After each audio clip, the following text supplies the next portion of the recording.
রাসূলুল্লাহ সাল্লাল্লাহু আলাইহি ওয়াসাল্লাম গারে হেরার মধ্যে গিয়ে বসে থাকেন।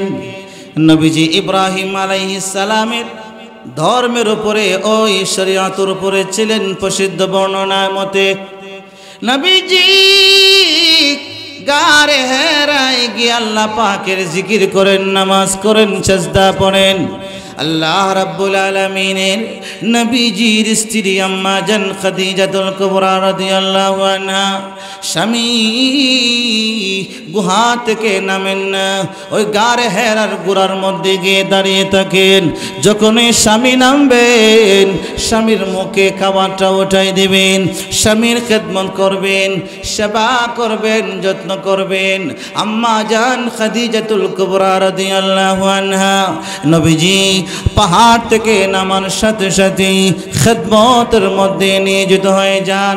আল্লাহর নবীকে জিজ্ঞেস করলেন, স্বামী গো কি জানি পরিবর্তন হয়েছে আপনার? আল্লাহ পাকের নবী, আপনার আমার নবী রাহমাতুল লিল আলামিন ডেকে ডেকে বলেন, খাদিজা রে আর জিজ্ঞেস করিও না, আর প্রশ্ন করিও না, আমার বিষয় আর গোপন করে লাভ নাই। আমি যখনই ঘুমাই, আমি ঘুমানোর ঘরে দেখি কে জানি আসমানের চাঁদ আর তারকা আমার কোলে দিয়ে যায়। জোরে বললেন না সুবহানাল্লাহ? আম্মা জান বলেন, স্বামী আপনি আমাকে না বললেও কোনো অসুবিধা নেই, আমি ঘটনা ঠিকই অনুধাবন করতে পেরেছি। আল্লাহ আপনার জন্য কোনো মহাকল্যাণ নাজিল করতে যাচ্ছেন। আল্লাহ হয়তো অচিরেই আপনাকে শ্রেষ্ঠ সম্পদ দান করবেন। নবীজির মনের ভিতরে সাহস জাগ্রত হয়ে গেল। আল্লাহ পাকের পয়গম্বর বলেন, খাদিজা রে কেমন করে তুমি বুঝতে পারলে? আম্মা জান ডেকে ডেকে বলেন, স্বামী হে আপনি না বললেও আমি জানি। কেন? বহুকাল পূর্বে স্বপ্নে দেখেছি আমার ভাইকে ওয়ারাকা ইবনে নাওফলকে জিজ্ঞেস করেছি আমার স্বামী কেন এমন এমন করে। আমার ভাইজান ইনজিল কিতাবের পাদ্রী আমাকে বলে দিয়েছেন আপনি শেষ নবী হয়ে জগতে আগমন করেছে। বলেন না সুবহানাল্লাহ। নবীজি নাস্তা গ্রহণ করে আবারও গারে হেরার মধ্যে চলে যায়। মুসলিম শরীফের বর্ণনা, নবীজি বলেন আমি রোজা রাখি সোমবারের দিনে, কারণ সোমবারে আমি জন্মগ্রহণ করেছি। ওহিয়া ইলাইয়া, আমার কাছে সোমবার দিন ওহী নাযিল করা হয়েছে। ধারাবাহিকভাবে নবীজির আদত অনুযায়ী গারে হেরার মধ্যে বসে থাকলেন। আসমানে মাথা, জমিনে পানিয়া কে জানে নাযিল হইলেন। আল্লাহর পয়গম্বরকে ডেকে ডেকে বলছেন, ইয়া রাসূল আল্লাহি ইয়া হাবিবাল্লাহ ইস্তাঈদ, প্রস্তুতি গ্রহণ করেন। উনজিলা ইলাইকাল কোরআন, আপনার উপরে এখনই কোরআন নাযিল হবে। নবীজি প্রস্তুতি গ্রহণ করলেন। জিবরিল আমিন আগমন করে সালাম দিয়ে বললেন, ইকরা, নবী আপনি তেলাওয়াত করেন। বুখারী শরীফে 33 নম্বর হাদিসে আর অসংখ্য হাদিসের মধ্যে তার বর্ণনা রয়েছে। নবীজি বলেন, মা আনা বিকারিইন, আমি তো এরকম পড়তে পারবো না। আবার জিবরাইল বলেন ইকরা, নবীজি বলেন আমি পড়তে পারবো না। আবার জিবরাইল বলেন ইকরা, নবীজি বলেন পড়তে পারবো না। এমনি জিবরাইল তার সিনাটাকে নবীজির সিনা মুবারকের সাথে লাগিয়ে এত জোরে চাপা দিলেন, নবীজি বললেন, ও খাদিজা, ও আমার উম্মতেরা, আমার জন্য মৃত্যু হয়ে যাবে, আমি শ্বাস প্রশ্বাস নিতে পারছিলাম না।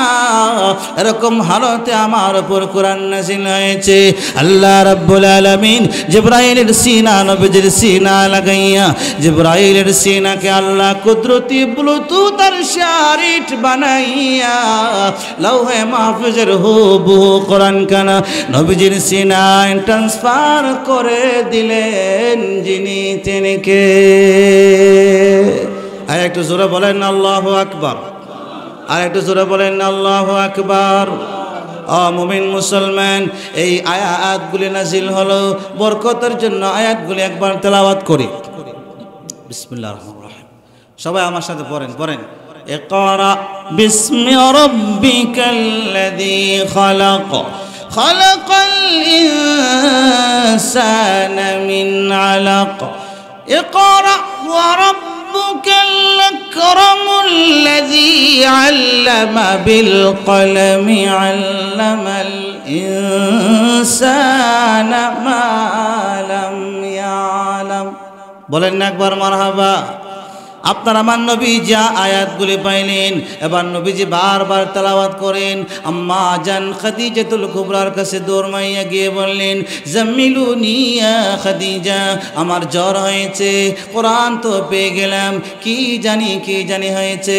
আম্মা জান খাদিজাতুল কুবরা সান্ত্বনা দিলেন, সাহস দিলেন, বিভিন্ন প্রশংসামূলক শব্দে বলে, ও মুমিন মুসলমান, এই আয়াতগুলি নাজিল হওয়ার পরে ওলামায়ে কেরাম বলেন, কেউ বলেন কিছুদিন, কেউ বলেন 1 মাস, কেউ বলেন 6 মাস, কেউ বলেন 40 দিন আসমান থেকে ওহী আর নাজিল হয় না। এটাকে বুখারী শরীফের মধ্যে ফাতরাতুল ওয়াহি, ওহী বিলম্বের মুহূর্ত সময়টা বলা হয়েছে। আপনার আমার নবীজি দীর্ঘদিন পরে ওহী পাইলেন, আসমানের ফেরেশতা কোরআন দিয়ে গেলেন, আর তো কোরআন নিয়ে আসা হয় না। নবীজি টেনশনের মধ্যে পড়ে গেলেন। এমনকি বুখারী শরীফের হাদিসের শব্দ হলো হাত্তা কুতিলা নাফসাহু, নবীজি পাহাড়ের উপরে উঠে পাহাড় থেকে পড়ে যাইবেন মানসিক যন্ত্রণায়। এই কারণে যে ওহী কেন আসে না, জিবরাইল কেন আসে না, কোরআন কেন আসে না, কোরআন পাইলাম কেন আসে না, কেন আসে না, কেন আসে না, এমন পাগল পারা হয়েছেন, পাহাড় থেকে উঠে উনি পড়ে যাবেন, এরকম উপক্রম হয়েছে। নবীজির মানসিকতা এমন প্রচণ্ডভাবে ভেঙ্গে পড়ছিলেন, নবীজি দুর্বল হয়ে পড়েছিলেন। কিছুদিন পরেই জিবরিল আমিন সূরাতুল মুদ্দাসসির নিয়ে এসে বলেন, লা, আপনাকে আল্লাহ ভুলেন নাই, রেডি হন, পবিত্র হন, নামাজ পড়েন। মহান মালিক বড় উঁচু মর্যাদাবান, আল্লাহ আপনাকে বলেন নাই, শ্রেষ্ঠ নিয়ামত কোরআন আপনাকে আল্লাহ দিয়েছেন, এটা নন স্টপ চলবে, নাজিল হতেই থাকবে। সুবহানাল্লাহ। কোরআন আমরা পাইলাম। ইকরা, কোরআনের প্রথম শব্দ কোনটা বলেন? ইকরা, এই শব্দের অর্থ কি? গান গাও, মাতুন না, গজল গাও, লেখক, নামাজ পড়ো না। ইকরা, পড়ো। উলামায়ে কেরাম বলেন, কোরআন নাজিল হয়েছে পড়ার জন্য, কোরআন নাজিল হয়েছে ব্যাখ্যা করার জন্য, কোরআন নাজিল হয়েছে কোরআনের সার মর্ম বোঝার জন্য, কোরআন নাজিল হয়েছে একমাত্র পড়ার জন্য, বোঝার জন্য, আমল করার জন্য। সুতরাং কোরআন কানা প্যাকেট কোরআন মিরার মধ্যে রেখে দিলাম, যারা তাদের কপাল খারাপ না বালা। আরো জোরে, কত খারাপ। হুজুর গেছেন দাওয়াত খাইতেন, হুজুর আল্লাহর বান্দা বড় সুন্দর সুন্দর খাবার দাবার আয়োজন করলেন। হঠাৎ করে বারান্দার মধ্যে তাকাই দেখেন একটা তক্তা লটকানো আছে, পুরাতন কাপড় দ্বারা ওই কোরআনটাকে রেখে দেওয়া হয়েছে। আজ যে রুমের মধ্যে হুজুর খেতে বসলেন, ওই রুমের মধ্যে একটা কালো গিলাপ দিয়ে কি জানি ডেকে দেওয়া হয়েছে। হুজুর বললেন, হুজুর চাচা এটা কি? বলে, এটা তো 32 ইঞ্চি টিভি, আমার ছেলে ফ্রান্স থেকে পাঠাইছে। ও আচ্ছা, ও ডাক্তার রাখছেন যে? বলে, হুজুর আপনি আইবেন, আপনি আইবেন, আপনার সম্মানের ডাক্তার রাখছি। এটা কেমনে হয় হুজুর? শরম আছে না, সম্মান আছে না? বলে, বাইরে বারান্দায় যে দেখলাম তক্তার উপরে ডেকে। বলে, কোরআন শরীফ? বলে, তোমার গড়ের দিকে টেলিভিশন, কোরআন শরীফ দিকে বারান্দা, ঘটনা কি? বলে, হুজুর যে গড় টিভি ঢুকাইছি এই গড় কোরআন থাকবো কেমনে? নাউজুবিল্লাহ নাই। তো এইভাবে আমরা কোরআন পড়ি, টিভি ঢুকাইছি আর কোরআন রে বাইর করছি। তো হুজুর কোন তোমার ঘর, আমার দাওয়াত খাওয়া দরকার নেই বাবা, আসসালামু আলাইকুম। যে ঘরে টেলিভিশনের জায়গা হয়, কোরআনের জায়গা হয় না, এই ঘরে দাওয়াত খাইয়া পেট ফাইলা লাভ নাই, এর চেয়ে না খাইয়া থাকবে। নাউজুবিল্লাহ বলেন। মুমিন মুসলমান, আপনাদের প্রতি আজকের আমার ওয়াজের 1 নম্বর নসিহা, মৃত্যু পর্যন্ত অল্প অল্প করে কোরআনটা পড়ে যাবেন, পড়বেন, বুঝার চেষ্টা করবেন, না বুঝলেও তেলাওয়াত করবেন, করে যাবেন। এই কোরআনটা আপনাকে আমাকে জান্নাত পর্যন্ত সঙ্গ দিয়ে জান্নাতে পৌঁছাইয়া দিবে। সুবহানাল্লাহ, একটু জোরে বলা যায় না সুবহানাল্লাহ? এবার বিশ্বনবী সরওয়ারে দু আলম বলেন, ইবনে মাজার মধ্যে একখানা হাদিস রয়েছে। ইবনে মাজাহ শরীফের মধ্যে 224 নম্বর হাদিসের বর্ণনা قال رسول الله صلى الله عليه وسلم প্রসিদ্ধ হাদিস সবাই বলেন বলেন তলাবুল ইলমি ফারিয়াদাতুন আলা কুল্লি মুসলিম তলাবুল ইলমি ফারিয়াদাতুন আলা কুল্লি মুসলিম প্রতিজন মুসলমানের জন্য ইলম অর্জন করা ফরজ বলেন মুসলমানের জন্য ইলম অর্জন করা কি আর একটু জোরে বলতে হবে বলেন বলেন মুসলমানের জন্য ইলম অর্জন করা ফরজ ফরজটা দুই প্রকার কয় প্রকার জোরে বলেন কয় প্রকার বলেন ফরজাইন ফরজাইন ফরজে কিফায়া ফরজাইন ফরজে কিফায়া তলাবুল ইলমি ফারিদাতুন আলা কুল্লি মুসলিম এখানে ইলম অর্জন করা ফরজ বলতে ফরজে আইন যে ইলমগুলি অর্জন না করলে আপনার আমার ঈমান আমল ঠিক রাখা কঠিন জরুরিয়াতে দ্বীনের ইলম অর্জন করা আপনার জন্য ফরজ আপনার জন্য ফরজ আমার জন্য ফরজ আপনার ছেলের জন্য ফরজ আপনার মেয়ের জন্য ফরজ কুল কায়নাতের মুমিন মুমিনাত সকলের জন্য ফরজ কি আরো জোরে আচ্ছা ওজুর ফরজ কয়টা 60টা চেহারা দৌত করা সব মাথা মাসে করা কোনো উপর পর্যন্ত দৌত করা পায়ের গোড়ালি পর্যন্ত দৌত করা এই 60টা জানি যারা জানে না তাদের উপরে ওজুরি 4 ফরজ জানা ফরজ ওজুর 4 ফরজ জানা ফরজ ফরজ চটপট হইলে ইহতিলাম হইলে নাট পেশার হইলে গোসল করা সুন্নত হ্যাঁ গোসল করা যদি কেউ না জানে এই গোসলটা কিভাবে করতে হবে এই গোসলের মাসআলা জেনে নেওয়া ফরজ খেয়াল রাখবেন নামাজ পড়া ফরজ নামাজের মাসআলা জানা ফরজ আশরাফ আলী তানবী হাদিস কালা উল্লেখ করার পরে বলেন যে আমলের হুকুম যত বড় ওই আমলের ইলম অর্জন করাও তত বড় বুখারী শরীফের মধ্যে একটা অধ্যায় রয়েছে আল ইলম হুকমুল ইলমি ফাওকাল কওলি ওয়াল আমাল আমল করার আগে কথা বলার আগে মর্যাদা রাখে ইলম কথা বলার আগে আমল করার আগে ইলম অর্জন করতে হবে যে কারণে বুখারী শরীফের অন্য riwayate বলা হয় ইন্নামাল ইলমু বিতাআল্লুম ইলম অর্জন করতে হবে শিক্ষার মাধ্যমে কিসের মাধ্যমে আরো জোরে ইলম অর্জন করতে হবে শিক্ষার মাধ্যমে বুখারী শরীফের বর্ণনা নবীজি বলেন ইন্নামাল ইলমু বিতাআল্লুম নিশ্চয় ইলম অর্জন করতে হবে শিক্ষার মাধ্যমে এবার যদি আপনি বলেন যে না হুজুর জি না আমি শুনে শুনে শিখে নিব ওয়াজ শুনে শুনে ইলম অর্জন করে নিব হবে না হবে না হবে না শিক্ষা অর্জন করা ছাড়া পড়া ছাড়া ইলম অর্জন করা যায় না ঠিক না বেটি বলেন না আর জোরে বলেন ঠিক না বেটি এবার একজন আমার যুবক ভাই স্ত্রীরে বহুত বড় ভালোবাসেন কত ভালোবাসেন কিছুদিন পর পরই মহব্বতের গিফট আর উপহার নিয়ে আসেন হঠাৎ করে আল্লাহর বান্দি স্বামীকে এত পরিমাণ খেদমত করেছেন উনি খুশি হইয়া বলতেছেন ও মারিয়াম ও জামিলা আজকে তুমি এমন খেদমত আমারে করছো আল্লাহ আমার বড় বোন জীবিত থাকতে আমার এইভাবে করতা তুমি আমার বড় বোনের মতো আজকে খেদমতটা করলা খুশিতে না বেজারও একইছ মতন না দেখি আচ্ছা বউর যে কইলাম আমার বোনের মতো তুমি খেদমত করছো এই বউ আর বউ রয়েছে নি না আপ হয়ে গেছো গিয়া এই দে মাসালা জানো না সবাই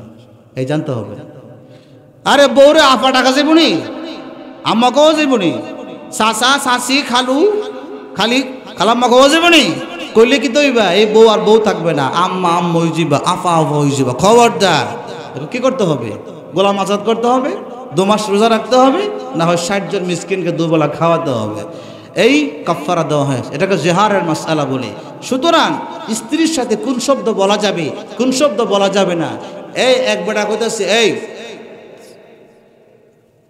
তালাক চিনোনি বলে তালাক তো তালাক কি শুনি তালাক স্ত্রী কইতাছে তালাক মানুষে কেমনে দেন তোমরা দেখাই কেমনে দেন কয় জামাই এই স্ত্রীরা কয় তুমি 1 তালাক তুমি 2 তালাক তুমি 3 তালাক এমনি তালাক দেওয়ান লাগে আপনারা কি তা কর কাম শেষ না নি মা এর মাতুন না দেহ বউরে তালাক শিখাইতেছে বউরে স্ত্রীকে তালাক কেমনে দেওয়ার লাগে স্বামী শিখাইতেছেন, বলে তুমি এক তালাক, তোমার দুই তালাক, তোমার তিন তালাক, এমনে জামাইয়ে বউরে তালাক দেয়।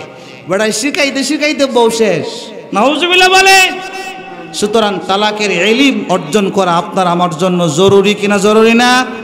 এই তলাবুল ইলমি ফরিদাতুন আলা কুল্লি মুসলিম, জরুরিয়াতে দ্বীনের ইলম অর্জন করা আপনার আমার প্রত্যেকের উপর ফরজ। খেয়াল রাখবেন, নামাজের ফরজ ওয়াজিব, ওযুর ফরজ, রোজার ফরজ ওয়াজিব, তারপরে আপনার আমার প্রতিটা আমল, হজের মাসআলা, যাকাত ফরজ হলে যাকাতের মাসআলা জেনে নেওয়া প্রত্যেকের জন্য ফরজ। যদি আপনি আমি ফরজিয়াতে দ্বীন অর্জন না করি, হাসরের ময়দানে ফরজ ত্যাগকারী হইয়া আসামি হইয়া আল্লাহর দরবারে হাজির হতে হবে। সকলে একবার বলেন না নাউযুবিল্লাহ। ফরজ কিফায়া কোনটা? ফরজ কিফায়া কোনটা? ইলম অর্জন করা ফরজ কিফায়া কোনটা? আল্লাহ পাক রব্বুল আলামিন সূরাতুত তাওবা শেষের দিকে বলেন, ওয়ামা কানাল মুমিনুনা লিয়ানফিরু কাফা।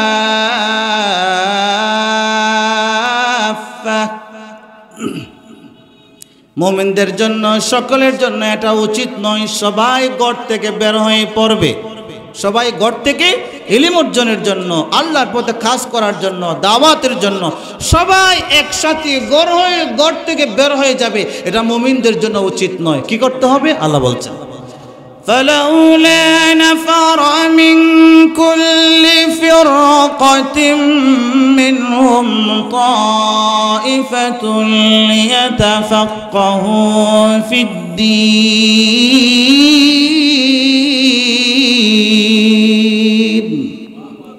জোরে কোয়া যায় না আল্লাহু আকবার। ولينذروا قومهم إذا رجعوا إليهم لعلهم يحذرون।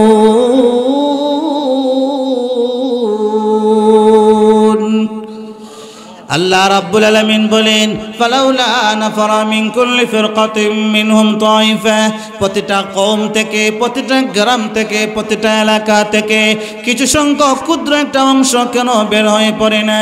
দ্বীনের গভীরের জ্ঞান অর্জন করবে, কোরআন হাদিসের জ্ঞান অর্জন করবে, কোরআনের তাফসীরগুলি জানবে, হাদিসে মুবারাকার ব্যাখ্যাগুলি জানবে, বড় বড় ফিকহের কিতাবগুলি পড়ে পড়ে উম্মত মুসলিমার সকল জটিল জটিল বিষয়গুলোর সমাধানের ইলম অর্জন করবে। আল্লাহ রাব্বুল আলামিন যে বললেন এই কাজগুলি তারা করে নিজেদের কওমের কাছে আবার ফিরে আসবে, মানুষগুলাকে আখিরাতের ভয় দেখাবে, আল্লাহর আযাব গজবের ভয় দেখাবে, কবরের আযাবের ভয় দেখাবে, জান্নাতের বর্ণনা দিয়ে জান্নাতের আশা জাগাবে। এই কাজগুলি কিছু সংখ্যক মানুষ ইলমে দ্বীনের গভীরের জ্ঞান অর্জন করে করে দায়িত্বটা আঞ্জাম দেবে। যেই ক্ষুদ্র অংশ, গুটি কয়েকজন উলামা ইলমে দ্বীনের গভীরের জ্ঞান অর্জন করবেন, কিভাবে কথা বললে তালাক হয়, কি কথা বললে স্ত্রী আর স্ত্রী থাকে না, কোন কথা বললে আম্মা আব্বার সাথে বেয়াদবি হয়, কতটুকু সম্পদ হলে যাকাত দিতে হয়, যাকাত পশুর মধ্যে কতটুকু, দানের মধ্যে কতটুকু, স্থাবর সম্পদ জমিনে কতটুকু, সবগুলি ভেঙ্গে ভেঙ্গে গভীরের জ্ঞান অর্জন করবেন। কোটি কয়েক মানুষ আল্লাহ তাআলা ইশারা দিলেন, দ্বীনের গভীরের জ্ঞান সকল মানুষ অর্জন করতে পারবে না, কোটি কয়েককে আল্লাহ রাব্বুল আলামিন দান করবেন। বাদ বাকি সাধারণ মামুলি জ্ঞান অর্জন করা আপনার আমার প্রতিটা মানুষের উপর ফরজ। যেই গুটি কয়েক মানুষের কলবে আল্লাহ ইলমের জ্ঞানের গভীরতা দান করবেন, ওই মানুষগুলার সিনাকে মহান আল্লাহ নিজের কুদরত দিয়া নির্বাচন করবেন। সুবহানাল্লাহ নাই? সুবহানাল্লাহ নাই? আমি যে খুতবাতে কেরাত পড়ছিলাম, এই কেরাতের দ্বিতীয় আয়াতে আল্লাহ তাআলা এটা বলছেন, সুম্মা আওরাসনাল কিতাবাল্লাযীনা আসতাফাইনা মিন ইবাদিনা। বলেন না আলহামদুলিল্লাহ? আবার বলেন না আলহামদুলিল্লাহ? আল্লাহ রাব্বুল আলামিন বলেন, এ নবী আপনাকে যে আমি কোরআন দিয়েছি ওই কোরআনের ওয়ারিস আপনি যাকে চাইবেন তাকে বানাতে পারবেন না। আপনি যদি দোয়া করেন ওগো আল্লাহ আমার আলী আমার ফাতেমা আমার হাসান হোসেনকে বড় আলেম বানাই দিন, তোমার কথা আমি আল্লাহ শুনবো না। ইস্তাফাইনা মিন ইবাদিনা, তোমার পরবর্তী সময়ে যার কলবে দ্বীনের গভীর জ্ঞানটা আমি আল্লাহ দান করব, তাদের সিনাগুলি নির্বাচন করবেন নিজে নিজে যিনি তিনি কে? আল্লাহ পাক রব্বুল আলামিন এই মাদ্রাসার মুহাদ্দিস, এই মাদ্রাসার ফকিহ, এই মাদ্রাসার শিক্ষক যারা ইলমে দ্বীনের গভীরে জ্ঞান অর্জন করেছেন, এই মাদ্রাসার মেয়েরা যারা হাদিস এবং কোরআনের গভীরের জ্ঞান অর্জন করেছেন, তাদের সিনাটাকে নির্বাচন করেছেন কে? আর একটা জোরে বলে নির্বাচন করেছেন কে? এবার আপনার আমার নবী সরওয়ারে দো আলম কোরআন পাইলেন, কোরআন পাওয়ার পরে তাড়াহুড়া করেন পড়বেন মুখস্থ করবেন। আল্লাহ রাব্বুল আলামিন ডেকে ডেকে বললেন জিবরাইল রে আমার বন্ধুকে গিয়ে বলো আমার বন্ধু যেন কোরআনকে মুখস্থের জন্য তাড়াহুড়া না করে, আমার বন্ধুর সিনাটাকে কোরআন অটোমেটিক বসার জন্য আমি আল্লাহ যোগ্যতা দিয়ে দিয়েছি। কোরআন নাজিল হয়েছে কোন জায়গা? নবীর মাতা মাতুন গারাহেরার পাহাড়ের চূড়া কোন জায়গায়? কোন জায়গায়?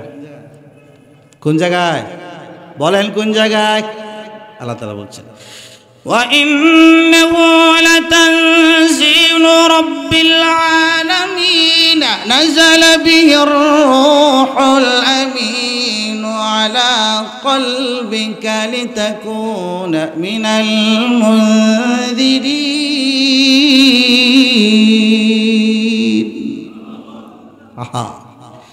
কোরআন নাজিল হয়েছে আসমান আর জমিনের রব আল্লাহর পক্ষ থেকে। নাযালা বিহির রূহুল আমিন, বিশ্বস্ত ফেরেশতা জিবরিল আমিনের মাধ্যমে কোরআন নাজিল হয়েছে।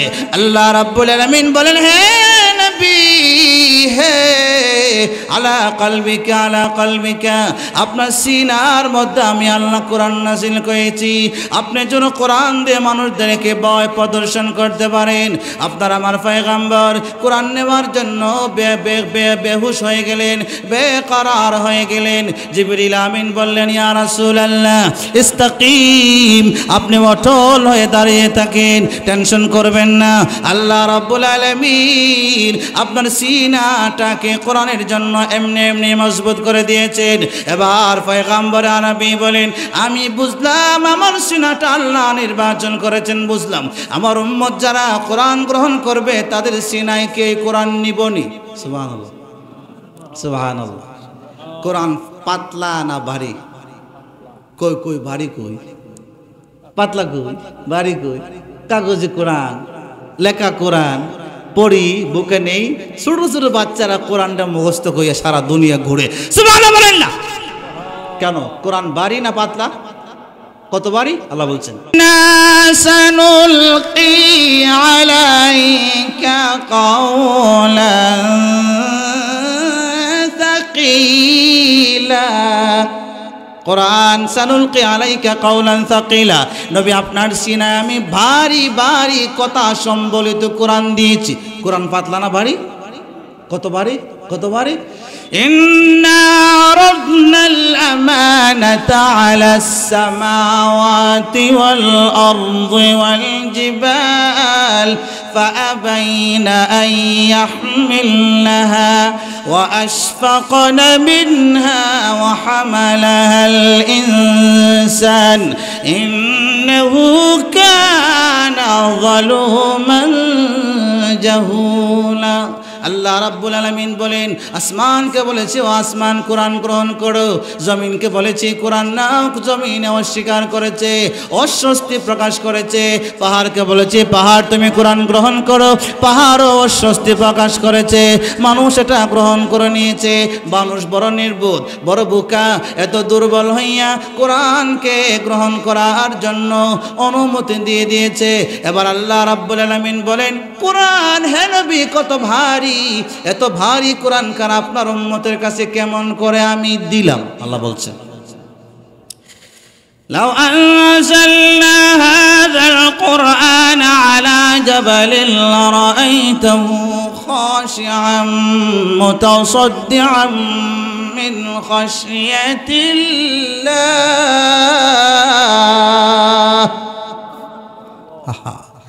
আল্লাহর ভয় পাহাড় দোষে যেত কোরআনকে গ্রহণ করতে পারবে না। এবার আল্লাহ রাব্বুল আলামিন জিব্রাইলকে বললেন, জিব্রাইল যাও আমার বন্ধুরে জানিয়ে দাও, আমার বন্ধুর কোন উম্মতের নারী আর পুরুষ কি কোরআনটা গ্রহণ করবে। এত টেনশনের কোনো কারণ নাই। কার কার সিনায় কোরআন দেওয়া যাবে আমি আল্লাহ নির্বাচন করে তাদের সিনাটাকে কোরআনের জন্য উপযুক্ত বানাইয়া দিব। একটু জোরে বলা যায় না সুবহানাল্লাহ? এত ভারী কোরআন নবীর সিনায় জমা হয়েছে, আমাদের ছোট ছোট বাচ্চাদের সিনায় জমা হয়। ছোট বাচ্চাটার সিনাটাকে কোরআন গ্রহণের জন্য উপযুক্ত করে বানিয়েছেন, পাঠিয়েছেন, নাজিল করেছেন কে? আর একটু জোরে, নাজিল করেছেন কে? এবার আসুন, কোরআনের উদ্দেশ্য কি? দুনিয়ার থেকে ধ্বংসাত্মক কার্যকলাপ দূর করা, মুশরিকদের শিরকি কার্যকলাপ দূর করা, তাওহীদের বিপরীত যত কাজ আছে পৃথিবীর থেকে অন্ধকার দূর করে কোরআনের আলোয় আলোকিত সমাজ বানানো। আল্লাহ পাক রব্বুল আলামিন সূরাতুন নাহলে বলছেন, কিতাবুন আনজালনাহু ইলাইকা লিতুখরিজান নাসা মিনাল যুলুমাতি ইলান নূর।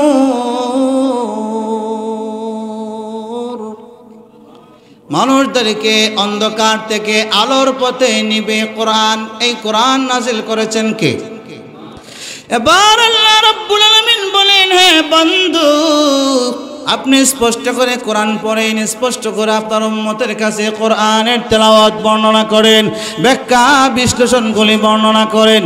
আল্লাহ রাব্বুল আলামিন তার বন্ধুকে ডেকে ডেকে বলেন, وأنزلنا إليك الذكر لتبين للناس ما نزل إليهم ولعلهم يتفكرون। আপনি স্পষ্ট করে কোরআন আপনার উম্মতের কাছে বর্ণনা করেন, আপনার উম্মত যেন কোরআনকে নিয়ে ফিকির করতে পারে, কোরআনকে নিয়ে গবেষণা করতে পারে, স্পষ্ট করে সুস্পষ্টভাবে ব্যাখ্যা বিশ্লেষণ সহ আপনার উম্মতের কাছে কোরআনের বর্ণনা দিয়ে যান। ও মুসলমান, জবাব দেন, মাদ্রাসা মসজিদে কোরআনের চর্চা, কোরআনের ব্যাখ্যা জানা, অর্থ জানা, তেলাওয়াত শিখা, এটা আপনার আমার জান্নাতে যেতে হলে দরকার, প্রয়োজন, কম না বেশি। আরো জোরে, আরো জোরে, কত বেশি? আমার খাদ্য যেভাবে আমার প্রয়োজন, কোরআনের ব্যাখ্যা বিশ্লেষণ জানা প্রয়োজন। আমার ঘুম যেভাবে প্রয়োজন, আমার কোরআন হাদিস সাথে রাখা প্রয়োজন। আমার কোরআন হাদিস সাথে রাখতে হলে কোরআন হাদিসের মারকাজ, মাদ্রাসা, মসজিদ আমার সেমনি প্রয়োজন। যতটা না আমার শ্বাস প্রশ্বাস প্রয়োজন, ততটা আমার দিন জানা, ধরে রাখা, বুঝার তার চাইতে বেশি প্রয়োজন। ঠিক না বলেন না? আসুন তাহলে ইলমে দিন অর্জন করা আপনার আমার জন্য কতটা জরুরি আমি আপনাদেরকে মাজমাউজ জাওয়াইদ এবং মুজামুল কবির তবরানি থেকে আরেকখানা হাদিস শোনাই। নবী সাল্লাল্লাহু আলাইহি সাল্লামের কাছে একদল বলেন না সাল্লাল্লাহু আলাইহি ওয়াসাল্লাম, কেউ উঠবেন না, গুরুত্বপূর্ণ এই সাবজেক্ট, এটা জানতেই হবে। নবীজির কাছে একদল মানুষের সংবাদ আসলো যে তাদের মধ্যে যারা কোরআন জানেন তারা তাদের কওমদেরকে শিক্ষা দেন না, আর যারা জানে না তারা আলেমদের কাছ থেকে শিক্ষা নেয় না।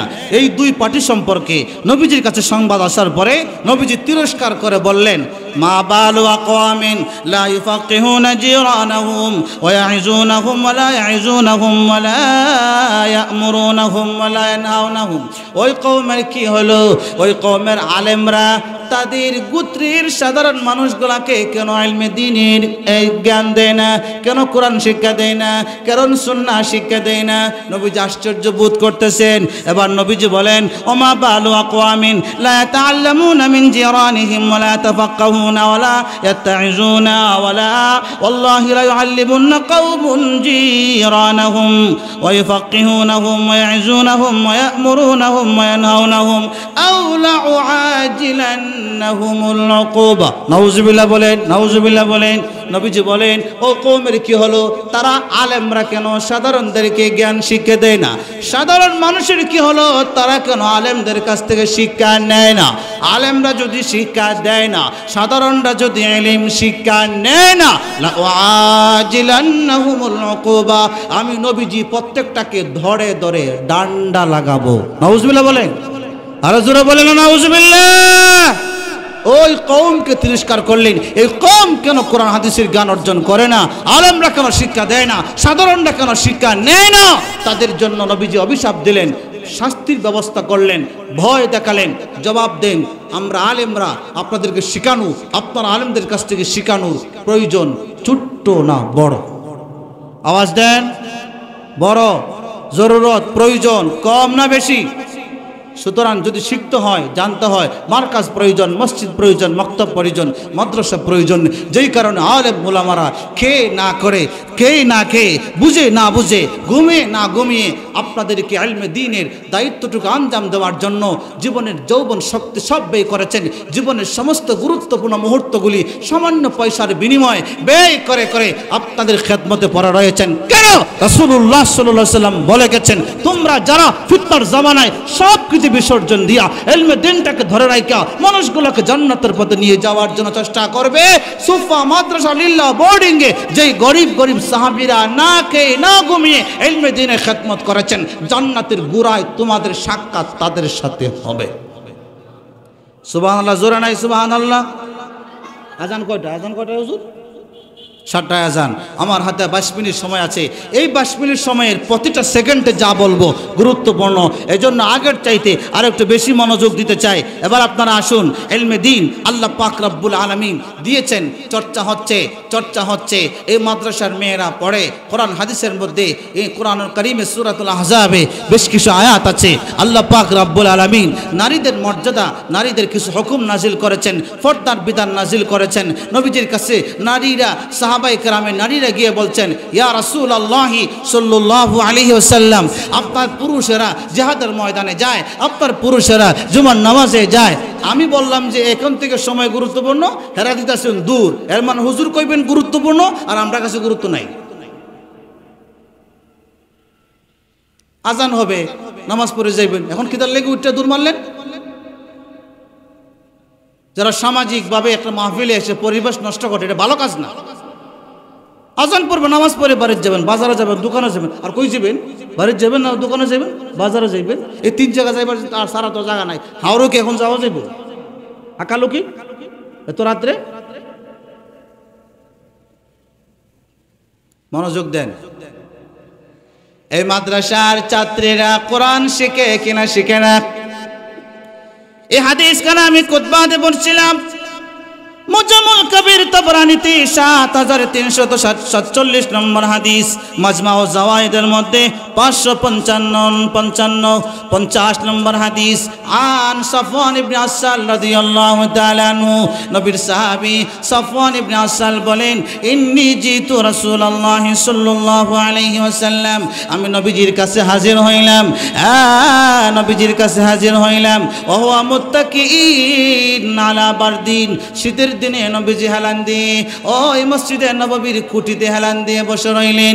আমি নবীজির কাছে গেলাম, রাহমাতুল লিল আলামিন জিজ্ঞেস করলেন, লিমা জিতা, তুমি কেন এসেছো? সাহাবী বলে, আমি ইলম অর্জন করার জন্য এসেছি। এবার আল্লাহ তাআলা নবীজি বললেন, মারহাবান বিতালিবিল ইলমি। এবার আপনার আমার নবীজি মারহাবা জানাইলেন। এবার নবীজি জানাই দিলেন, ওরে আমার সাহাবী, আমার উম্মতের নারী আর পুরুষদেরকে তুমি জানাই দিও, আমার উম্মতের যেই পুরুষটা, যেই নারীটা ইলমে দ্বীন অর্জন করার জন্য ঘর থেকে বের হবে, সুম্মা ইয়ারকাবু বা'দুহুম বা'দা হাত্তা ইয়াবলুগুস সামাআদ দুনিয়া, ওই আকাশ পর্যন্ত ফেরেশতারা চতুর্দিকে বেষ্টন করে দাঁড়াইয়া তালেবুল ইলমকে আহলান সাহলান জানাবে। আল্লাহ রাব্বুল আলামিন তালেবুল ইলমের মর্যাদা বাড়াই দিবেন তো দিবেন, জান্নাতের একদম গোড়া পর্যন্ত ইলমের উসিলায় আল্লাহ পৌঁছাইয়া দিবে। আর একটু বলেন না সুবহানাল্লাহ। তিরমিজিতে আছে, নাসাই শরীফে আছে, কিতাবুল ইলমে বয়ান আছে, মান সালাকা তরিকান ইলতামিসু ফীহি ইলমান সাহালাল্লাহু লাহু তরিকান ইলাল জান্নাহ। যে মানুষটা ইলমে দ্বীন অর্জন করার জন্য ঘর থেকে বের হবে, সে ইলমে দ্বীন অর্জনে বের হয় না, তার জান্নাতের রাস্তা সহজ করার পথে বের হয়। একটু জোরে বলা যায় না সুবহানাল্লাহ?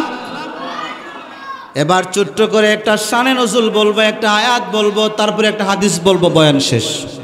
তিনটা শানে নজুল, একটা আয়াত, একটা হাদিস, বয়ান শেষ। মনোযোগ দেওয়া চাই। আপনার আমার নবীজি মক্কাতুল মুকাররমায় থাকাকালীন সময়ে নির্যাতন শিকার করে হয়েছেন, কম না বেশি? আওয়াজ দিয়ে বলেন, কম না বেশি? কত বেশি? 3 বছর পর্যন্ত গাছের পাতা, ঘাস খেয়ে খেয়ে জীবন ধারণ করতে হয়েছে। সে আবু তালিব নবীজি গৃহবন্দী ছিলেন, সামাজিকভাবে বয়কট ছিলেন। 3টা বছর, পুরা 13 বছরই কষ্ট করেছেন। এরকম হালতেও সাহাবায়ে কেরামের সংখ্যা যখন দিন দিন বাড়ছিল, নবীজির কাছে মক্কার কাফেররা এসে বলল, ও মুহাম্মদ বলেন সাল্লাল্লাহু আলাইহি সাল্লাম, হেরা তো সাল্লাল্লাহু করতেন, আপনারা কইেন ও মুহাম্মদ সাল্লাল্লাহু আলাইহি সাল্লাম, বলেন আপনার কাছে যে আপনার সাহাবীরা থাকে, আপনার বন্ধুরা, আপনার খাদেমরা থাকে, এরকম সোহাইব রুমি রুম থেকে এসেছে, বেলাল হাবশি হাবশা থেকে এসেছে, সালমান ফার্সি ফারস্য দেশ থেকে এসেছে, তারা তো গরিব, তারা তো মুহাজির, সম্পদ নাই, বাহাদুরিও নাই, পাহলোয়ানগিরিও নাই, জনবলও নাই, ধনবলও নাই। এক কাজ করেন, আপনাদেরকে দূরে সরাই রাখেন, আমরা মক্কার বড় বড় নেতারা আপনার কাছে আসবো, বসবো, আপনার জবানের কথা শুনবো, আমাদের মনে চাইলে কলিমাও মেনে নিতে পারি। প্রস্তাব সুন্দর না খারাপ? সুন্দর না অসুন্দর? খেয়াল করেন, কথা জবানে মিষ্টি, কলবে তিতা, জবানে মিঠা, কলবে বিষ।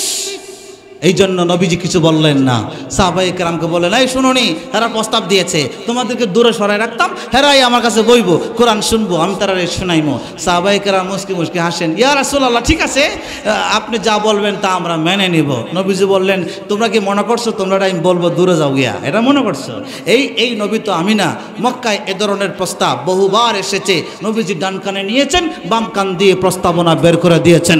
যাক, আল্লাহর হুকুমে বাধ্য হইয়া মক্কা ছেড়ে দিয়ে মদিনায় চলে গেলেন। মদিনায় যাওয়ার পরেও মদিনার বড় বড় ইহুদি নাসারাদের নেতারা এসে বলে, ও মুহাম্মদ সাল্লাল্লাহু আলাইহি সাল্লাম, আপনি এসেছেন মদিনার মেহমান, আপনাকে নিয়ে আমি একটা জিয়াফত করব, আপনার সম্মানে একটা দাওয়াতের আয়োজন করব।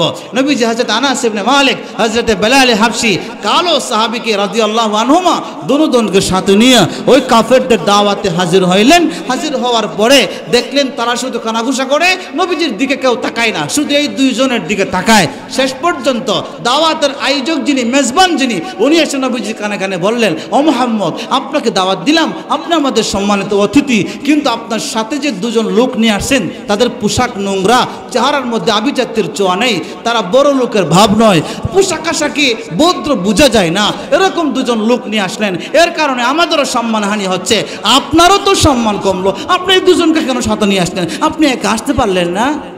নাউজুবিল্লাহ বলেন, জোরে বলেন নাউজুবিল্লাহ। উদ্দেশ্য কি? উদ্দেশ্য নবীর সাহাবীদেরকে ঘৃণা করা, নাকি নবীর কাছ থেকে সাহাবায়ে কেরামকে দূরে রাখা? সাহাবায়ে কেরামকে দূরে রাখা। কেন? এই সাহাবীরা নবীর সামনে থেকে প্রতিটা ঘন্টার প্রতিটা সেকেন্ডে আসমানে কিতাব নাজিল হয়, আর তারা মুখস্থ করে নেন। সুবহানাল্লাহ বলে, এদের মাধ্যমে পৃথিবীতে কোরআন থাকবে। আপনার আমার নবী সাল্লাল্লাহু আলাইহি ওয়াসাল্লাম প্রস্তাবনা শুনলেন, সাহাবায়ে কেরামকে মদিনার মসজিদে নববীতে জমায়েত করলেন। নবীর সাহাবায়ে কেরামকে ডেকে ডেকে বললেন, ও সাহাবীরা, মক্কা মদিনার নেতা নেত্রীরা প্রস্তাব দিয়েছে, তারা আমার কাছে আসবে, তোমাদেরকে নাকি পর্দার আড়ালে সরাই দিতাম, তারা আমার কাছে আসবে, আমার কাছে বসবে, কোরআনের কথা শুনবে, আমার জবান থেকে নাকি দ্বীনের কথা শুনে শুনে মনে চাইলে কলিমাটাও গ্রহণ করে নিবে। সাহাবীরা, তোমরা কি বলো, এটাকে ভালো হয় না খারাপ হয়? তোমরা একটু পর্দার আড়ালে চলে যাইও, বেঈমানের নেতারা আসলে আমি তোমাদের কি সামাজিক অনুষ্ঠানে যাব, আমি আর সাথে নিব না। সাহাবায়ে কেরাম হাত উঠাইয়া বললেন, রদিনা আলা আমরিকা ইয়া রাসূলুল্লাহ, আপনার আদেশের উপর আমরা সন্তুষ্ট রয়েছি। কিন্তু একজন সাহাবী নিচের দিকে মাথা দিয়ে বসে থাকলেন। নবীজি ওই সাহাবীর দিকে বারবার তাকান, কেন আমার সাহাবী কথা বলে না? আল্লাহ পাকের নবীজি নাম ধরে ধরে বললেন, ও মিয়া, তোমার প্রস্তাবনা কি তুমি বলো না? এমনি সাহাবী দাঁড়াইয়া বললেন, লব্বাইকা ইয়া সাদাইকা ইয়া রাসূলুল্লাহ ওয়াল্লাযী নাফসি বিয়াদি, যার হাতে আমার প্রাণ, ওই সত্তার নামে কসম করে বলি, ও নবীজি, আমার অনুমতি নেওয়ার দরকার নাই, আপনি যা বলবেন তাই মাথা পেতে মেনে নেব। আপনারা বলেন তো এই সাহাবীলা কোন সাহাবী হইবেন? নবীজি আলাদাভাবে গুরুত্ব দিলেন যে, ঘটনা কি? উনি কে বলেন? ওমর ইবনুল খাত্তাব। বলেন না, ওমর রাদিয়াল্লাহু তাআলা আনহু। কেন? কারণ ওমরের সামনে বাতিলদের কোনো প্রস্তাবনা নবীজির প্রস্তাব পেশ করলে ওমর বলতেন, ইয়া রাসূলুল্লাহ, আমরা কি সত্যের উপরে আছি না মিথ্যার উপরে আছি? বলে সত্যের উপরে আসো, তাইলে আপনি অনুমতি দেন, গলা ফালাই দিয়ে পরিষ্কার করিলে, আজ এরা বাতাসা রাখা লাভ নাই। সুবহানাল্লাহ বলে। তো আমার ওমরের কে তাকাই দেখি, শুধু নবীজি ওমরের চেহারার দিকে তাকান। ওমর রাদিয়াল্লাহু তাআলা আনহু সিদ্ধান্ত জানাই দিলেন, ঠিক আছে, আমরা বেঈমানদের সামনে যাব না, আমরা আর বাহিরে চলে যাব, আপনি ওদেরকে মেহমানদারি করাবেন, দাওয়াত দিবেন, এতে খারাপ কি? জবাব দেন, নবী এবং সাহাবীদের পরামর্শে শুধু এই কয়েকজন লোকে আছেন না, আসমান থেকে আরেকজন দেখতেছেন। তিনি কে? তিনি কে? আল্লাহ রাব্বুল আলামিন জিবরাইলকে বললেন, জিবরাইল, আমার বন্ধুর কাছে দৌড় মারো, আমার বন্ধু সিদ্ধান্ত নিয়েছে তার কলিজার টুকরা সাহাবীদেরকে চোখের আড়াল করে ফেলবে। জিবরাইল, তুমি গিয়ে বলো বলো বলো রে, আমার বন্ধু যদি আবু বকর, আবু হুরায়রা, উসমান, আলী, বেলাল, হাবশিকে যদি এক মুহূর্তের জন্য চোখের আড়াল করে, আমি আল্লাহ আমার বন্ধুরে চিরদিনের জন্য চোখের আড়াল করব। নাউজুবিল্লাহ নাই? কি বুঝলেন? কি বুঝলেন? কি বুঝলেন? আমার বন্ধু তার সাহাবীগুলারে পর্দার আড়াল করবে, আমি আল্লাহ আমার বন্ধুরে আমার চোখের আড়াল করিলাম। নাউজুবিল্লাহ কইলেন না? জোরে কইলেন না নাউজুবিল্লাহ? জোরে কইলেন না নাউজুবিল্লাহ? আপনার আমার নবী জিবরাইলকে বললেন, কি করব আমি?